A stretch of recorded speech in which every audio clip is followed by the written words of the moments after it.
teaches at one of the utmost test site institutions, Stephen F. Austin University, which apparently is the highest user of the Sage notebook over the last little while. So Ryan's going to be talking about the Sage that execute. Yeah, thanks for asking me to come. I'm glad that one of our colleagues couldn't make it, so I got to sneak in the slot and meet all of you that I've gotten to email and learn about. Just want to go over three things about Sage. Just one, how we use it at SFA in particular, show you some of our calculus labs that we use Sage for, and just some lessons I've learned, maybe issues you already know, or if you don't know about them, might need to think about them, about using Sage in the classroom and the little server it got set up for backup purposes. So at SFA we have typically about two or three sections of Calculus 1, 20 to 30 students, about the same Calculus 2, one, maybe two sections of Calculus 3 each long semester. And we put those classes in two computer labs of 32 students because we have a lab part to go with it. So pretty much we'll lecture for 2 days of the week, or 3 days if it's Monday, Wednesday, Friday, 2 days, Tuesday, Thursday, and then we'll have a lab session to go with it. And in that lab session we'll typically focus on doing some stuff in Sage. We use sagenv.org, our SFA virtual version of it, and when it was having issues with some stability, because we would have all these students in the lab and need 30 people to use Sage, and if sagenv is down, it makes class a little difficult. So we ended up setting up just a little spare faculty box that was going to get replaced, set it up as a Sage server, and whenever the main one goes down, the students are still able to have class. One of our biggest uses. It turns out that some unexpected uses, some faculty members wanted to use that because it was, say, less trafficked than the main servers. So got plenty of memory in that thing, and they were able to use that. I've seen several of our faculty members working on class notes and interacts and those sort of things that are all stored in our backup server. And another nice side effect is, again, with the lower traffic, some of those faculty members have been getting students to do undergraduate research projects and have had them create notebooks and share those notebooks back with the faculty members so they can keep track of their progress on certain projects.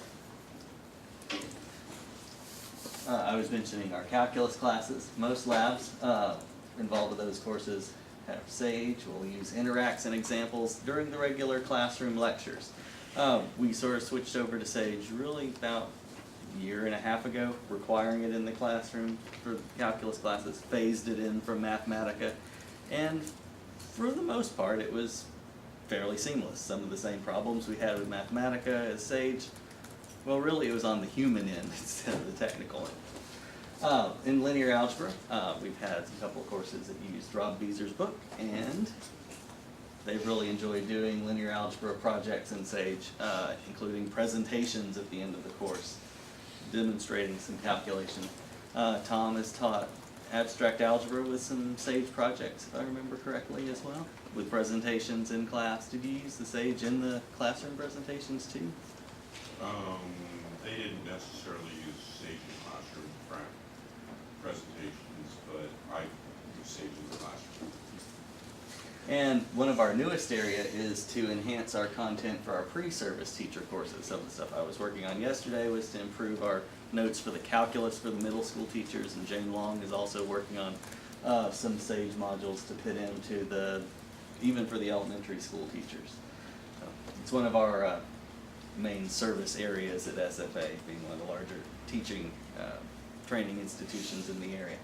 And one of our colleagues teaches a mathematical technology and communication course for our incoming graduate students. He goes through and shows them Mathematica, Sage, LaTeX, and the students spend a good bit of time in that. In fact, several of our master's students after they've completed that course, go on and turn in all their homework in HTML with MathJax or LaTeX or Sage notebooks.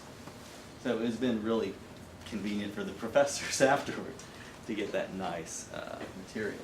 And then there's a little bit of research going on, graph theory, combinatorics, and homology with Jane, and our mathematical modeling seminar with Nick Long. He's got some students working on sort of practical, really everyday sort of interesting math problems. And, well, can we answer some of these by running some simulations in Sage?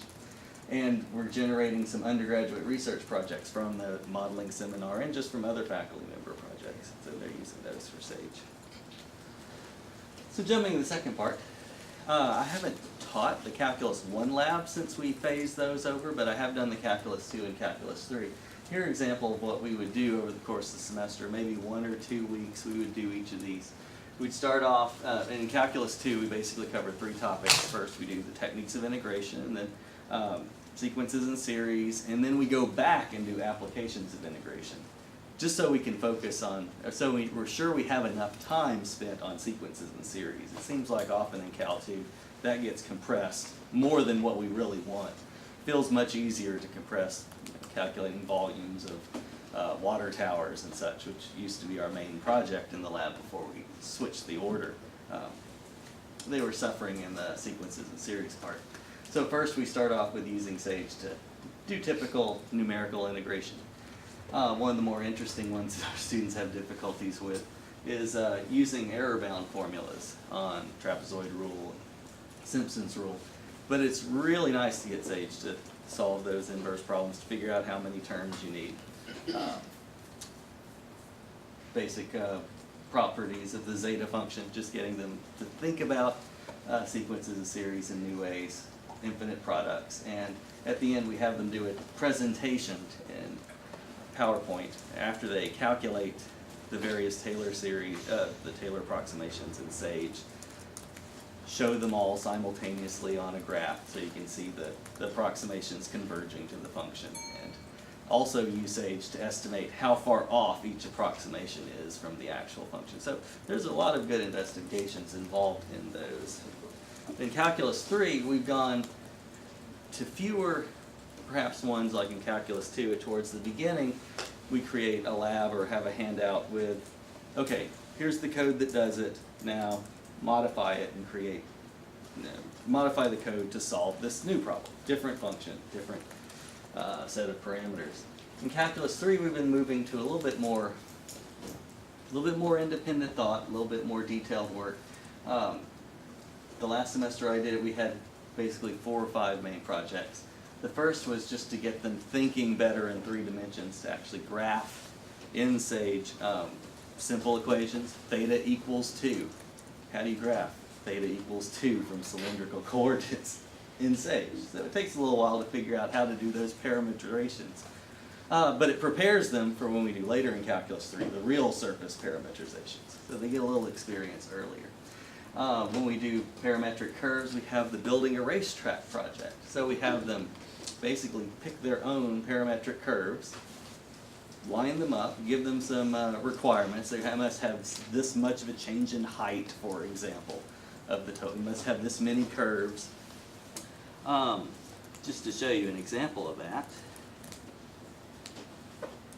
here is one of my projects. Whoops. I guess PowerPoint in 2013.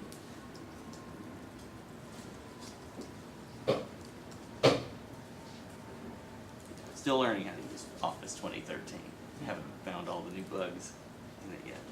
Here's one of the racetracks. So you can kind of see how they took the constraint that it must have a certain change in elevation. Had a couple of flat stretches, well, not exactly flat stretches. They're able to, then we go in and analyze, okay, so does this track have the required length? Does it have the required change in height? And then we had for a follow-up lab, now take some interesting points on this and show tangent vectors and normal vectors. We got to practice with, you can see 3 points there. This isn't a bicycle race. No. The Tour de France with a mountain No, in one it? of the simplifications, basically we didn't care how fast the parameter was going around the curve, so we didn't reparameterize it so this would actually make physical sense. We were just trying to get at least the actual points in space to make sense. Maybe it would be a more advanced project if a student wanted to. Let's get a decent, how fast are you actually driving around this thing?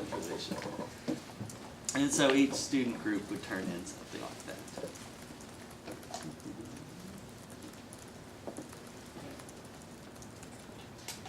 Let's see.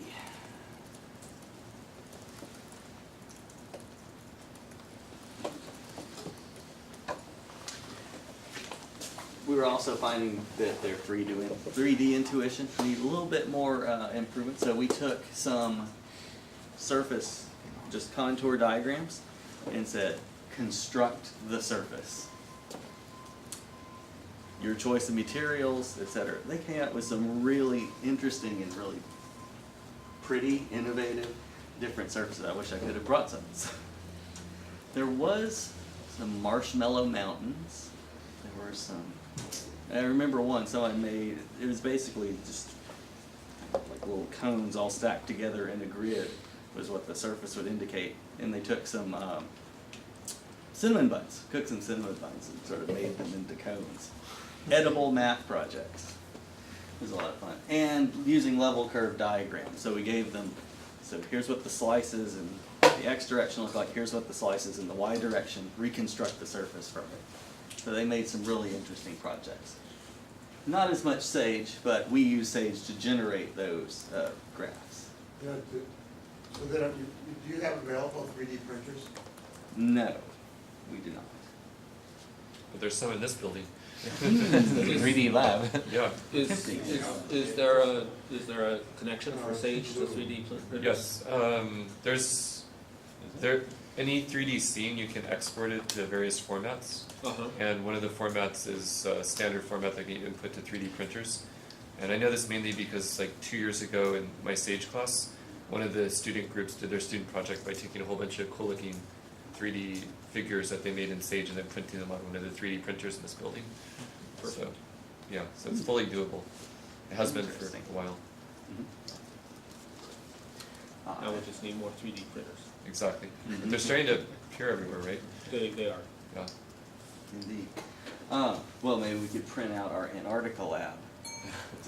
This one was basically, what if the world was flat or on the surface of a cylinder or a sphere? So Antarctica has a certain amount of surface area, it's got a certain thickness of ice. What if a certain height melted? How much would that cover the rest of the Earth if it were in those various shapes? And also use Sage to create 3D visualizations of those surfaces. So that was also another challenging but interesting problem for them to work on, to figure out, A, how do I communicate this, and B, how do I get Sage to show me these surface graphs?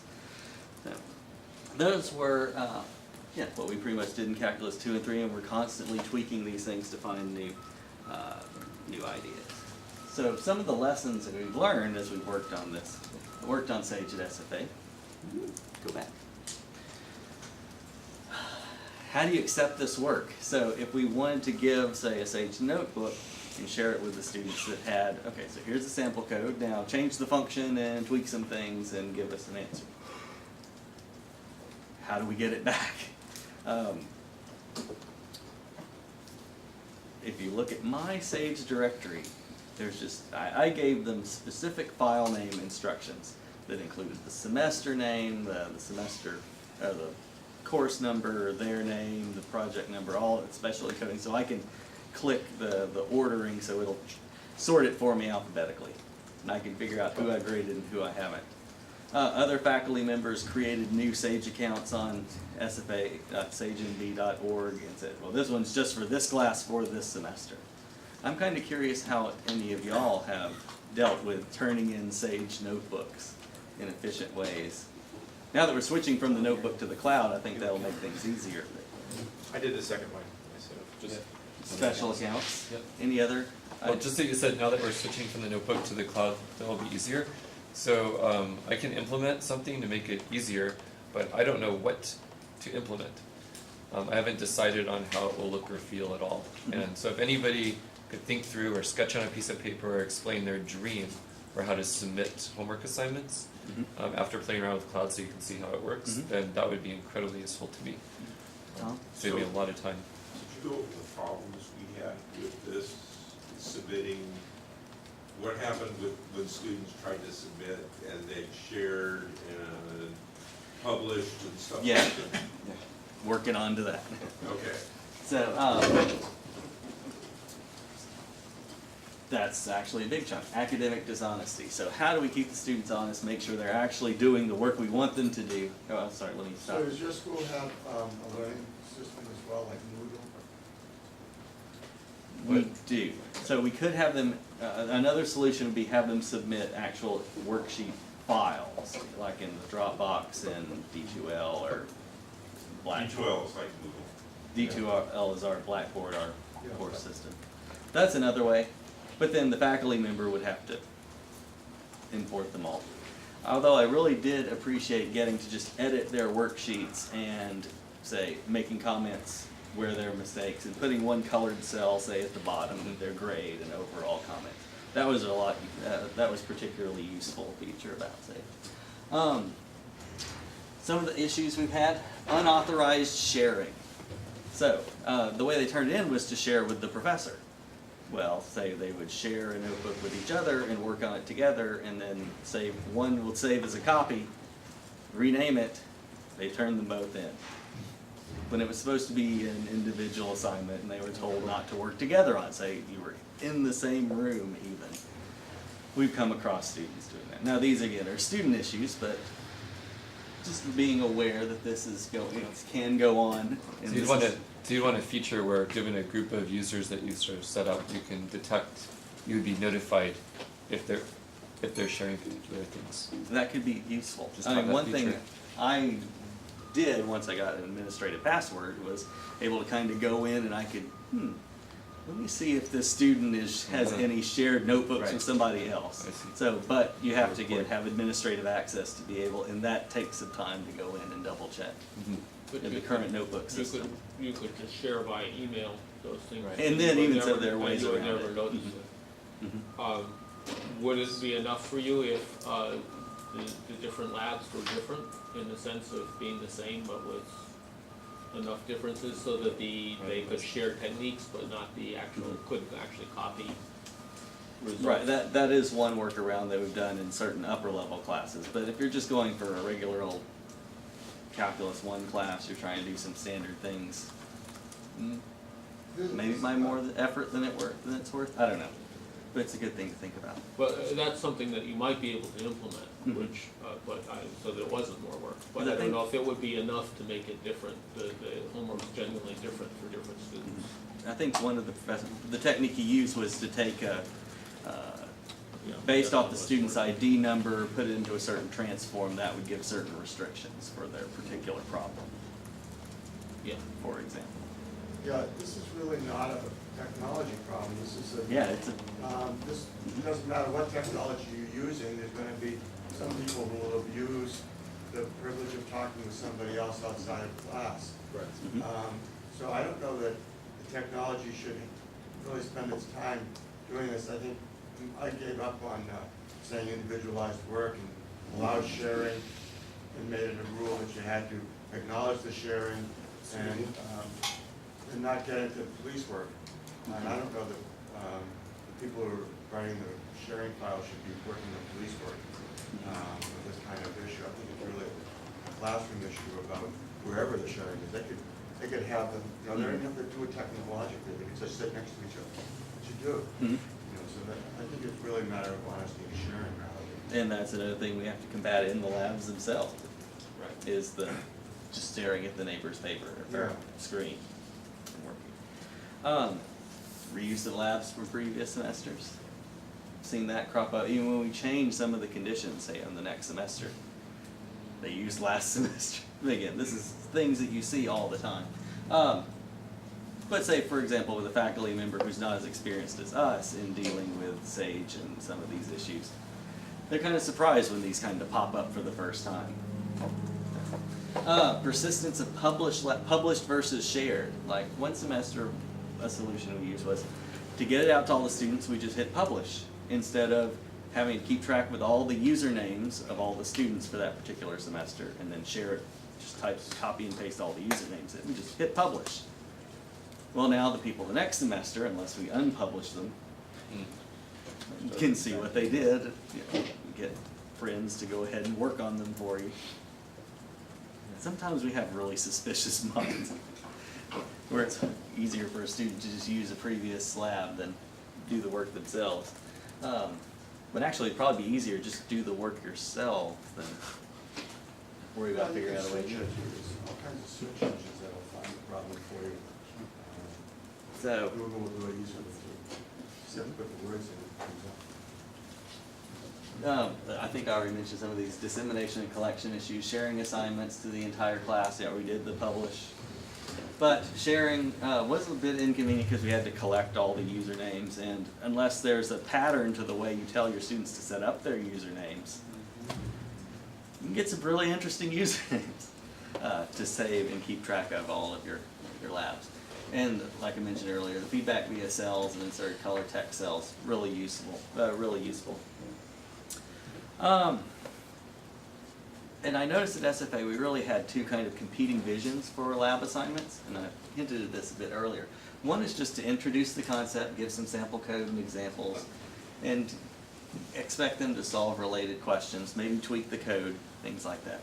Versus giving instructions for a more creative task where Sage is using those background computations to develop your final result, final presentation. And we seem to have settled on the idea of, like, for Calculus 1, it'll be primarily the first type. Calculus 2, it starts to transition. Calculus 3, it's more primarily this third type. Again, development of the students' abilities, their maturity. And I enjoyed setting up a little local server. We had a leftover faculty box that was getting replaced. Jason's instructions were very useful for, I wouldn't say I'm a complete Linux novice, but I played with it in the past. But I was able to get it up and running and able to contact campus IT and get a domain name for it. And I think our solution was to keep it behind the firewall, just so I don't have to worry as much about security, since I'm not the biggest Linux security guru in the first place. So it really is fairly easy to go ahead and get a box set up there on your campus, just to set up for notebooks for your faculty members or students to use independently. But the big thing one big thing we struggled with was, what's the purpose for it? We had a great focusing purpose was, if we can't reach the outside world, can we still have our labs? Up until last year, we were frequently a victim of fiber optic cable cuts between Nacogdoches and Houston, and the whole campus would lose internet for a day or two.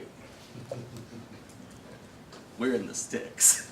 So finally, we've got a backup link, so that hasn't happened as much. And so perhaps the backup server is not as needed as much, not just for reliability from here, but also on our side of things. And thinking about policies and procedures from your purpose. Like, it would be easy to just wipe it and restart every semester. Get rid of all those leftover materials. But what we're kind of leaning towards now is perhaps going to our ITS department. They'll set up a couple little virtual Linux servers with DNS entries, and one would be for faculty research and student projects, and one would be for the calculus labs, and then we'll just wipe that every semester. The one issue of having our backup server with the student side thing is they get confused. sfa.sagenb.org versus sagemath.org versus. So it's just a matter, again, of clear communication on our part. And any sort of synchronizing between the different servers, because those two servers don't talk. So if they go to the local one, expect all their work from the larger one, or the main server, it's not there. So maybe some sort of way of automatically synchronizing between some servers might be a useful feature on our kind of thing, if we backed up to a local. I don't know with the future cloud version whether this would be. It'd be nice if the small user version could sync up to your cloud account or something. It would be nice. But just some things that we've come across working these calculus labs every semester for a few semesters now. We're going to keep trying to work out the kinks. So thanks for your attention, and glad to have any more input or questions from you on our experiences.